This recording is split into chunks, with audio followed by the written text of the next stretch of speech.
ఇండియాలోనే most polluted city ఏదో తెలుసా? ఈ క్వశ్చన్ వినగానే మనలో చాలా మంది ఢిల్లీ అని అనుకుంటారు. కానీ ఈ లిస్ట్ లో ఢిల్లీ పేరు సెకండ్ ప్లేస్ లో ఉంది. మరి అలాంటప్పుడు ఫస్ట్ ప్లేస్ లో ఉన్న సిటీ పేరు ఏంటో తెలుసా? గైస్, ఈ లిస్ట్ లో ఉన్న చాలా సిటీస్ పేరు మనం వినే ఉంటాం. కానీ ఈ లిస్ట్ లో ఫస్ట్ ప్లేస్ లో ఉన్న సిటీని ఇప్పటి వరకు ఏ మీడియా ఛానల్ కూడా కవర్ చేయలేదు. అండ్ ఇన్ఫాక్ట్ ఈ పేరు మనలో చాలా మంది వినే ఉండరు.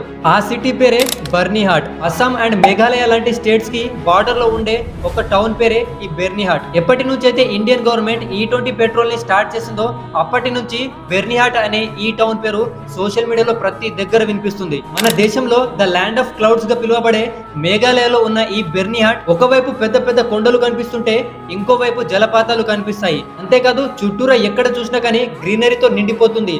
అలాంటి ప్లేస్ లో ఉన్న ఒక డేంజరస్ స్పాట్ పేరే ఈ బెర్నీహాట్. 2024లో ఐక్యూ ఎయిర్ ఇచ్చిన ఒక రిపోర్ట్ ప్రకారంగా బెర్నీహాట్ లో ఏకంగా 128.2 మైక్రోగ్రామ్ పర్ క్యూబిక్ మీటర్ గా పొల్యూషన్ ఉంది. ఇది ఎంత డేంజరస్ అంటే ఒక్కసారి WHO ఇచ్చినటువంటి డిక్లైన్ తో కంపేర్ చేసుకుంటే ఇది 25 టైమ్స్ ఎక్కువగా ఉంది. 2024లో ఇండియా మోస్ట్ పొల్యూటెడ్ సిటీలో 5th ప్లేస్ ని దక్కించుకుంది.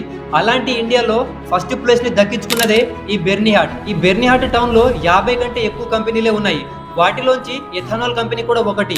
ఈ ఎథనాల్ ఇంకేదో కాదు, మనం E20 పెట్రోల్ తో బండిలో కొట్టించుకుంటున్న పెట్రోల్ ఈ కంపెనీల నుంచే వస్తున్నాయి. ఈ బెర్నీహాట్ అనే విలేజ్ టోపోగ్రఫీ ఎలా ఉందంటే నలువైపులా కూడా కొండలు ఉండటం వల్ల కంపెనీలు రిలీజ్ చేస్తున్నటువంటి ఈ పొల్యూటెడ్ ఎయిర్ పైకి వెళ్లకుండా అక్కడే ట్రాప్ అయిపోతుంది. అలా ట్రాప్ అయిన ఆ గాలి కాస్త టాక్సిక్ లా మారిపోతుంది. పెట్రోల్ కి బదులుగా మన దేశంలో E20 అండ్ E100 పేరుతో ఇథనాల్ ని వాడాలని ఇండియన్ గవర్నమెంట్ అనుకుంటుంది. ఒకవైపు మీడియా ముందుకొచ్చి యూనియన్ మినిస్టర్ అయిన నితిన్ గడ్కరీ పెట్రోల్ తో కంపేర్ చేసుకుంటే ఇథనాల్ చాలా సేఫ్ అండ్ గ్రీన్ ఫ్యూయల్ గా పనిచేస్తుందని అంటున్నారు. మరి అలాంటప్పుడు ఇథనాల్ ని ప్రొడ్యూస్ చేస్తున్న కంపెనీలు రిలీజ్ చేస్తున్న పొల్యూషన్ గురించి ఎవరు మాట్లాడతారు? మరి ఇథనాల్ ప్రొడక్షన్ చేస్తున్నామన్న పేరుతో కంపెనీలు రిలీజ్ చేస్తున్న ఈ పొల్యూషన్ గురించి ఎవరు మాట్లాడతారు?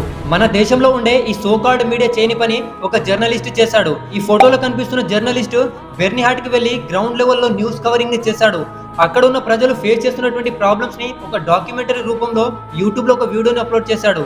ఆ ప్రాంతంలో డ్రోన్ ఎగరవేయాలంటే కెమెరాలు కూడా సరిగా పని చేయట్లేదు. అంతేకాదు డ్రోన్ కుండే సెన్సార్లు కూడా రెడ్ అలర్ట్ ని చూపిస్తున్నాయి. ఆ ప్రాంతంలో ఉన్న చెట్లను దూరం నుంచి చూస్తే గ్రీనరీగా కనిపిస్తున్నాయి. కానీ వాటికి దగ్గర వెళ్లి చూస్తే ఆ చెట్ల ఆకులపై అంతా కూడా ఒక నల్లటి పొరతో కమ్ముకొని ఉంది. అక్కడ ఎథనాల్ కంపెనీ రిలీజ్ చేస్తున్న పొల్యూషన్ కి ఆ చెట్ల ఆకులంతా కూడా నల్లగా మారిపోయాయి. అంతేకాదు అక్కడున్న లోకల్స్ చెప్పిన దాని ప్రకారంగా వాళ్ళు వంట చేసుకునే ముందు కూరగాయలను 4 సార్లు కడుక్కొని వండుకుంటారు.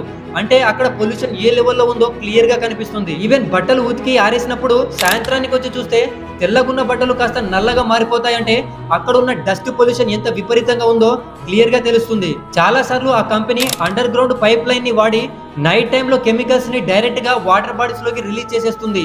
ఎథనాల్ కంపెనీ రిలీజ్ చేసే ఈ టాక్సిక్ ఎంత డేంజరస్ గా ఉంటుందంటే యావరేజ్ గా 1 లీటర్ ఎథనాల్ తయారు చేయాలంటే 10,000 లీటర్ల వాటర్ అవసరం. అంతేకాదు 1 లీటర్ ఇథనాల్ ని తయారు చేసేటప్పుడు దాదాపు 10 లీటర్ల స్పెంట్ వాష్ అనే ఒక కెమికల్ ని రిలీజ్ చేస్తారు. ఈ స్పెంట్ వాష్ అనేది నల్లగా అండ్ థిక్ గా ఉండే ఒక కెమికల్ లా పనిచేస్తుంది. ఎప్పుడైతే ఈ స్పెంట్ వాష్ ని డైరెక్ట్ గా వాటర్ బాడీస్ లోకి రిలీజ్ చేసేస్తామో ఆ వాటర్ బాడీలో ఉన్న ప్రతి ఒక్క యానిమల్ కూడా చనిపోతుంది. అంతేకాదు ఎవరైతే ఆ వాటర్ బాడీలో ఉన్న నీళ్లను తాగుతారో వాళ్ళకి వామిటింగ్, కిడ్నీ ఫెయిల్యూర్, అంతేకాకుండా స్కిన్ ఇన్ఫెక్షన్ లాంటి డిసీజ్ తప్పకుండా వస్తాయి. సిమిలర్ గా బెర్నీహాట్ లో ఉన్న విలేజర్స్ కూడా cancer, skin infection and lungs కి రిలేటెడ్ ప్రాబ్లమ్స్ ని చాలా కాలంగా ఫేస్ చేస్తున్నారు. అంతేకాదు అంత డేంజరస్ గా ఉన్న ఆ ఎయిర్ ని ఏది తెలియని ఆ చిన్న పిల్లలు హ్యాపీగా పీల్చుకుంటున్నారు. అంతేకాదు ఒక సైంటిఫిక్ రిపోర్ట్ ప్రకారంగా 2022లో బెర్నీహాట్ విలేజ్ లో ఏకంగా 2062 మంది పొల్యూషన్ వల్ల జరిగే రెస్పిరేటరీ ఇన్ఫెక్షన్ డిసీజ్ వల్ల చనిపోయారు. అంతేకాదు 2024లో ఏకంగా 3681 మంది ఈ రెస్పిరేటరీ డిసీజ్ వల్ల చనిపోతున్నారు. అంటే కేవలం 2 సంవత్సరాలలో ఈ డెత్ రేట్ అనేది 77% పెరిగింది. గైస్, మనందరికీ తెలుసు ఇండియా పెట్రోలియం ఇంపోర్ట్ మీద విపరీతంగా డిపెండ్ అయి ఉంది. సో ఇండియాకి ఆల్టర్నేట్ గా ఒక ఫ్యూయల్ ఆప్షన్ కనిపిస్తుంది అండ్ అదే ఎథనాల్. కానీ మనం అందరం అనుకుంటున్న ఈ ఇథనాల్ అనేది నిజంగా సేఫ్ అండ్ సస్టైనబుల్ కాదా? ఎథనాల్ ని ప్రొడ్యూస్ చేస్తున్న కంపెనీలు ఇంతటి పొల్యూషన్ చేస్తున్నాయంటే దీనికి సొల్యూషన్ గవర్నమెంట్ దగ్గర ఉందా? గవర్నమెంట్ కేవలం E20 అండ్ E100 పేరుతో ఎథనాల్ ని ఇండియన్ మార్కెట్ లోకి డైరెక్ట్ గా తేవడం కాదు, హై ప్రాఫిట్ ని బుక్ చేసుకోవడానికి ఈ కంపెనీలు ఇష్టం వచ్చినట్టు చేస్తున్న పొల్యూషన్ మీద కూడా ప్రభుత్వం యాక్షన్ ని తీసుకోవాలి.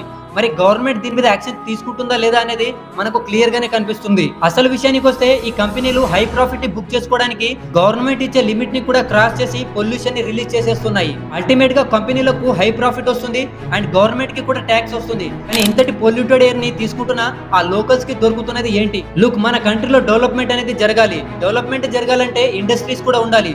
కానీ డెవలప్మెంట్ పేరుతో మన ప్రాణాలు పోయే స్టేజ్ కి ఈ దేశాన్ని తీసుకెళ్లొద్దు. ఈ రోజు బెర్నిహాట్ లో జరిగింది, రేపు హైదరాబాద్ లో కూడా జరగచ్చు.